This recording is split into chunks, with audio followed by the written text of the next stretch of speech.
क्रिस्टलीय और अक्रिस्टलीय ठोस की डेफिनेशन मैंने आपको बता दी थी। यूँ कह सकते हैं तो एक एक अंतर के बारे में अपन ने बात कर ली थी। अब सिस्टेमेटिक तरीके से अगर आपको 3 नंबर का क्वेश्चन पूछा जाता है कि क्रिस्टलीय और अक्रिस्टलीय ठोस में अंतर लिखो, तो इस तरीके से आपको देखना है। दोस्तों देखिए, क्रिस्टलाइन सॉलिड और एमॉर्फस सॉलिड में क्या डिफरेंसेस है। क्रिस्टलीय ठोस, इनकी ज्योमेट्री ज्यामिति डेफिनेट या निश्चित होती है। एमॉर्फस सॉलिड या अक्रिस्टलीय ठोस की ज्योमेट्री या ज्यामिति अनिश्चित होती है। पहला अंतर ज्यामिति निश्चित और दूसरे की अनिश्चित। अगला जो अंतर है वो है मेल्टिंग पॉइंट गलनांक। वह निश्चित तापमान जिस पर कोई ठोस द्रव में बदलता है, मेल्ट होता है, उसे क्या कहते हैं? गलनांक। याद रखें दोस्तों, गलन अलग है मेल्टिंग और मेल्टिंग पॉइंट।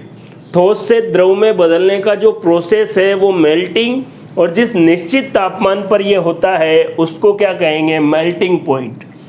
क्रिस्टलाइन या क्रिस्टलीय ठोसों का मेल्टिंग पॉइंट क्या होता है? निश्चित, और इनका मेल्टिंग पॉइंट क्या होता है? अनिश्चित। मेल्टिंग पॉइंट निश्चित का मतलब यह है कि कोई पर्टिकुलर टेम्परेचर के बाद वो किस में बदल जाएगा? द्रव में बदल जाएगा। लेकिन यहाँ पर कोई पर्टिकुलर टेम्परेचर नहीं है, ये धीरे धीरे धीरे पिघलते रहते हैं। एक तो मैं इसको स्टार लगा रहा हूँ, इस पर और बात करेंगे अभी। सीधा क्वेश्चन कैसे आता है, अभी आप इतना याद रखें अंतर में, इसका गलनांक निश्चित होता है और इसका गलनांक क्या होता है? अनिश्चित। ये धीरे धीरे पिघलते हैं और ये किसी पर्टिकुलर टेम्परेचर पर सॉलिड से किस में कन्वर्ट हो जाएंगे? लिक्विड में। जो क्रिस्टलाइन सॉलिड है वो विषम देशिक होते हैं, एन आइसोट्रॉपिक होते हैं, और अमॉर्फस या अक्रिस्टलीय ठोस समदेशिक या आइसोट्रॉपिक होते हैं। दूसरी बात, इसको भी मैं यहाँ पर स्टार लगा रहा हूँ। क्या होता है विषम देशिक, क्या होता है समदेशिक, एन आइसोट्रॉपिक और आइसोट्रॉपिक में क्या डिफरेंसेस है, उसके बारे में भी बात करेंगे।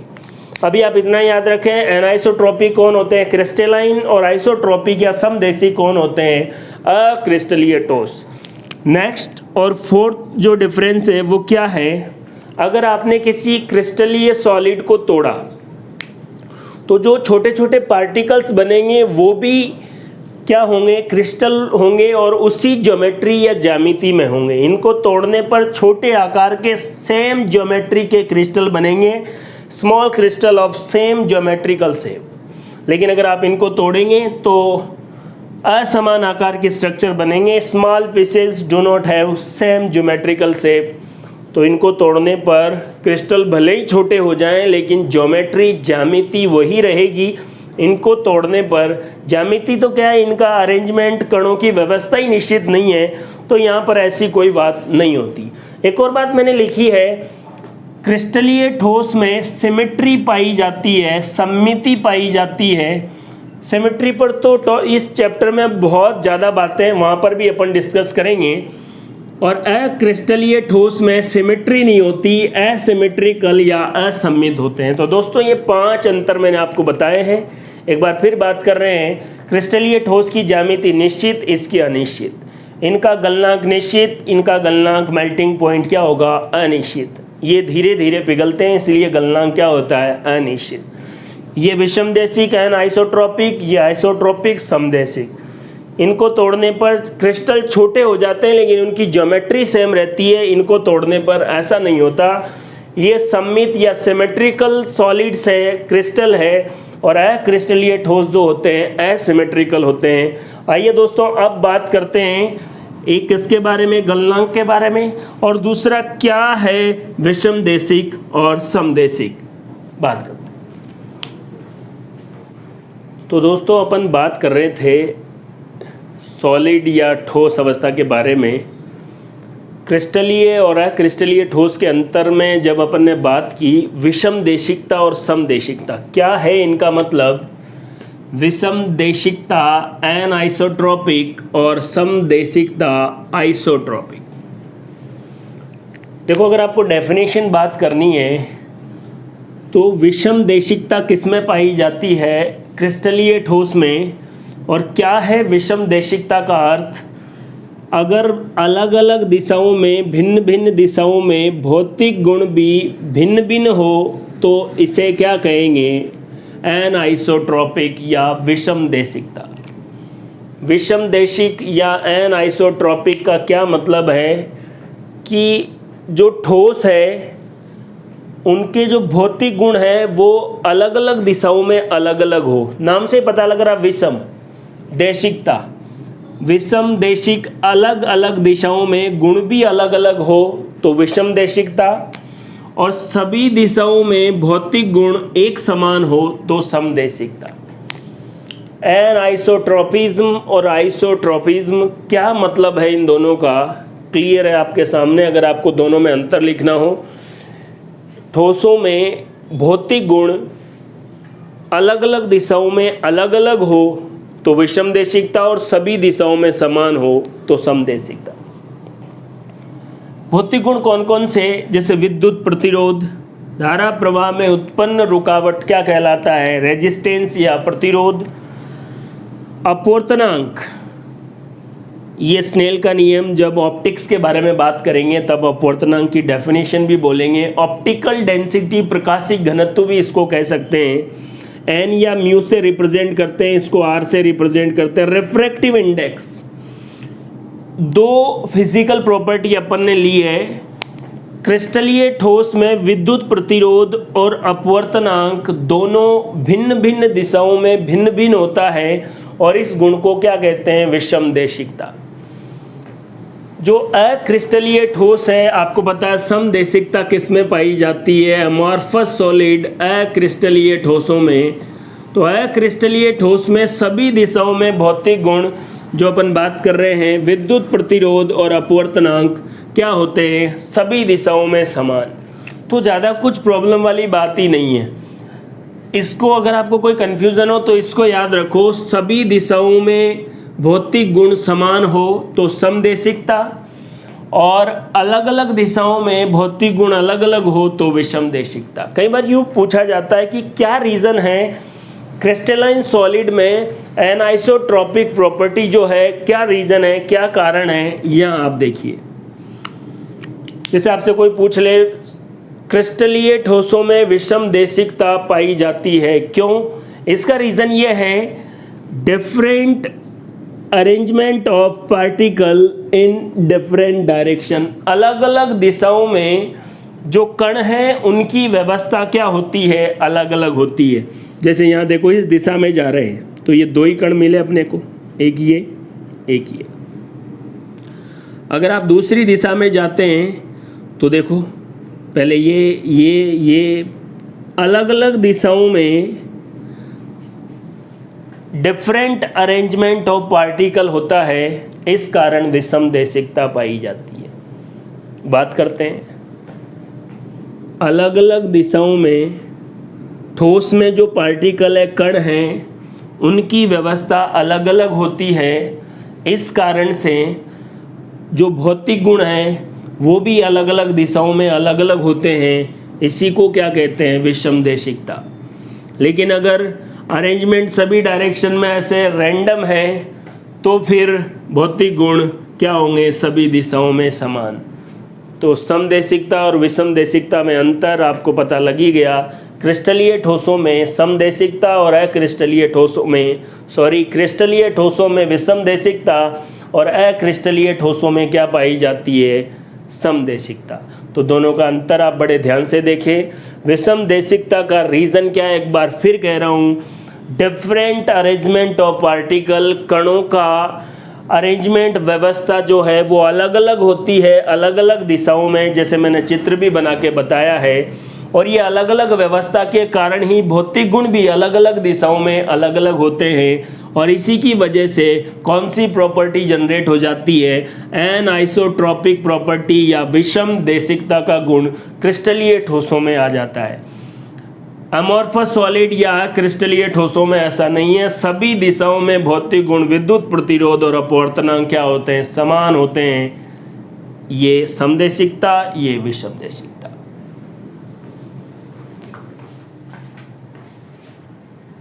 तो दोस्तों समदेशिकता और विषमदेशिकता के बाद अपन एक और इम्पॉर्टेंट क्वेश्चन के बारे में बात करते हैं।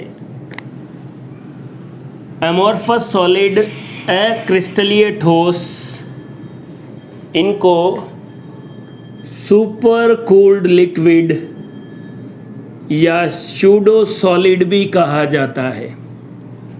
आभासी ठोस कहते हैं, ये तो अपन को पता लग ही गया था। अभी इस क्वेश्चन में अपन बात कर रहे हैं सुपर कूल्ड लिक्विड, अतिशीतित द्रव,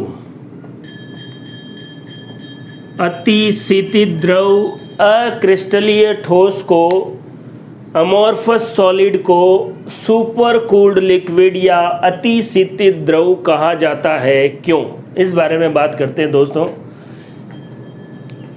अक्रिस्टलीय ठोस में, अमोर्फस सॉलिड में द्रव के समान, लिक्विड के समान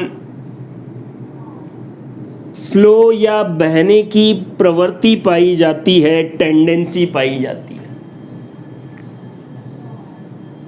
जब लिक्विड जैसी टेंडेंसी पाई जाती है, इसीलिए इनको कहा गया है सुपर कूल्ड लिक्विड। लिक्विड में जो बहने की टेंडेंसी है, प्रवृत्ति है, वो ज़्यादा होती है, बहुत तेज होती है। लेकिन यहाँ पर अमोर्फस सॉलिड, अक्रिस्टलीय ठोस में फ्लो की प्रवृत्ति बहुत धीमी, वेरी स्लो होती है। इस बहने की प्रवृत्ति के कारण ही, इस फ्लो की टेंडेंसी के कारण ही इन्हें सुपर कूल्ड लिक्विड या अतिशीतित द्रव कहा जाता है। अक्रिस्टलीय ठोसों को अतिशीतित द्रव कहा जाता है, क्यों? क्योंकि अक्रिस्टलीय ठोसों में द्रव के समान बहने की धीमी प्रवृत्ति होती है, इसीलिए इनको क्या कहा जाएगा? अतिशीतित द्रव। इनमें बहने की जो प्रवृत्ति धीमी है, इसका रीज़न है इनमें जो विस्कोसिटी है, विस्कोसिटी को हिंदी में कहते हैं श्यानता, वो हाई होती है। और अगर विस्कोसिटी हाई है तो फिर बहने की प्रवृत्ति क्या होगी? बहुत धीमी होगी। एक और बात मैं आपको बताता हूँ दोस्तों, इस बात को आप याद रखें। 3 बातें हैं। एक आपके सामने है श्यानता, विस्कोसिटी, दूसरा है प्रतिरोध, रेजिस्टेंस, और तीसरा है घर्षण, फ्रिक्शन। ये तीनों रुकावटी है दोस्तों। द्रव के प्रवाह में उत्पन्न रुकावट श्यानता, विस्कोसिटी। जब रुकावट बहुत ज़्यादा होगी तो फिर बहेगा धीरे धीरे ही। आपसे कोई पूछ ले कि सुपर कूल्ड लिक्विड या क्रिस्टलीय ठोस में बहने की प्रवृत्ति जो है वो बहुत धीमी है, वेरी स्लो है, क्योंकि इनकी विस्कोसिटी, श्यानता क्या होती है? हाई होती है। मतलब रास्ते में रुकावट ज़्यादा होती है। देखो, द्रव के बहने में रुकावट को क्या कहेंगे? श्यानता। विद्युत धारा के बहने में जो रुकावट है उसको प्रतिरोध, रेजिस्टेंस। और दो सतह के बीच जैसे आप चल रहे हैं तो जो गति में जो रुकावट है उसको क्या बोलेंगे? घर्षण। इसकी वजह से चल भी पाते हैं। जब अपन फिजिक्स के टॉपिक के बारे में बात करेंगे तब इनके बारे में बात करेंगे। अभी आप श्यानता और प्रतिरोध के बारे में सोचें। धारा प्रवाह में उत्पन्न रुकावट प्रतिरोध और द्रव के प्रवाह में उत्पन्न रुकावट श्यानता। यहाँ पर रुकावट बहुत ज़्यादा है, इसलिए फ्लो करने की टेंडेंसी बहुत स्लो है। और लेकिन फ्लो करने की टेंडेंसी तो है, इसलिए इनको क्या कहा गया है? Super cooled liquid. कहने का मतलब दोस्तों, एक सिंगल लाइन में ये बात है, अक्रिस्टलीय ठोसों में बहने की बहुत ही धीमी प्रवृत्ति होती है, इसी कारण इनको अशीतित द्रव कहा जाता है।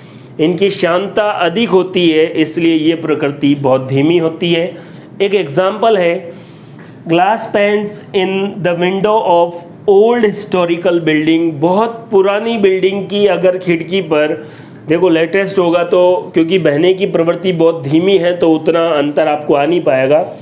हिस्टोरिकल बिल्डिंग इसीलिए लिखा है, ऐतिहासिक जो इमारतें हैं उनकी अगर विंडो को आप देखें तो विंडो ऐसे लगी हुई है तो बहुत टाइम के बाद ये धीरे धीरे नीचे की तरफ फ्लो करता है। ये रहा ना, वेरी स्लो प्रॉपर्टी है इसकी फ्लो करने की। तो बहुत पुरानी बिल्डिंग्स की खिड़कियों के जो कांच है वो नीचे से धीरे धीरे मोटे हो जाते हैं। ये देखो, thicker the bottom than top. ऊपर वाले पार्ट के कंपैरिजन में जो बॉटम वाला पार्ट है खिड़की का वो मोटा हो जाता है। इसका कारण क्या है कि अक्रिस्टलीय ठोसों में, वैसे कांच जो है, ग्लास जो है वो अक्रिस्टलीय ठोस है, ग्लास और रबड़ जो है अक्रिस्टलीय ठोस है। NaCl, KCl, इन क्रिस्टलों के बारे में अपन बात करेंगे। ये क्रिस्टलीय ठोस के उदाहरण हैं। अभी आप इतना याद रखें, अमोर्फस सॉलिड में कौन आता? कांच और रबड़। तो कांच अक्रिस्टलीय ठोस है तो बहने की प्रवृत्ति है, इसलिए खिड़की का नीचे वाला पार्ट क्या हो जाता है? मोटा हो जाता है। तो दोस्तों क्वेश्चन क्या था? अक्रिस्टलीय ठोसों को अतिशीतित द्रव क्यों कहा जाता है ये बता दिया। विस्कोसिटी क्या होती है इनकी? बहुत ज़्यादा। और बहुत पुरानी बिल्डिंग्स की खिड़कियों के कांचों में नीचे की तरफ जो है मोटे होते हैं क्योंकि वो धीरे धीरे फ्लो करके नीचे आ जाते हैं। ये अक्रिस्टलीय ठोसों के बारे में बात की थी। अक्रिस्टलीय ठोस के उदाहरण कौन है? कांच और रबड़। क्रिस्टलीय ठोसों के बारे में तो और उनके प्रकार है, वो भी अपन बात करेंगे। अक्रिस्टलीय ठोस में आपको याद रखना कांच और रबड़, और ये मैंने आपको बता ही दिया है। आइए दोस्तों और बातें करते हैं।